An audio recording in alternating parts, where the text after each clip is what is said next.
Mr. President, Dr. Biden, Madam Vice President, Mr. Emhoff, Americans, and the world.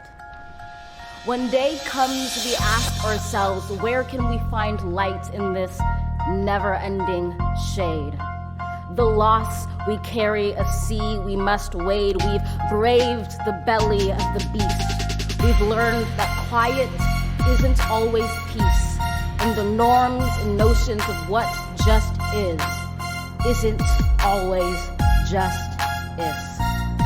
And yet the dawn is ours before we knew it. Somehow we do it. Somehow we've weathered and witnessed a nation that isn't broken, but simply unfinished. We, the successors of a country and a time where a skinny black girl descended from slaves and raised by a single mother can dream of becoming president, only to find herself reciting for one.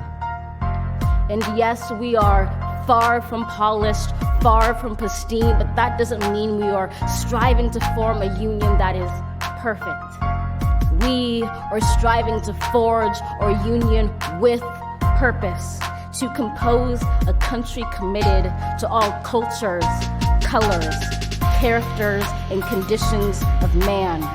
And so we lift our gazes not to what stands between us, but what stands before us. We close the divide because we know to put our future first. We must first put our differences aside. We lay down our arms so we can reach out our arms to one another. We seek harm to none and harmony for all. Let the globe, if nothing else, say this is true. That even as we grieved, we grew. That even as we hurt, we hoped. That even as we tired, we tried. That we'll forever be tied together, victorious. Not because we will never again know defeat, but because we will never again sow division. Scripture tells us to envision that everyone shall sit under their own vine and fig tree, and no one shall make them afraid. If we're to live up to our own time, then victory won't lie in the blade, but in all the bridges we've made. That is the promised glade, the hill we climb, if only we dare it. Because being American is more than a pride we inherit. It's the past we step into and how we repair it.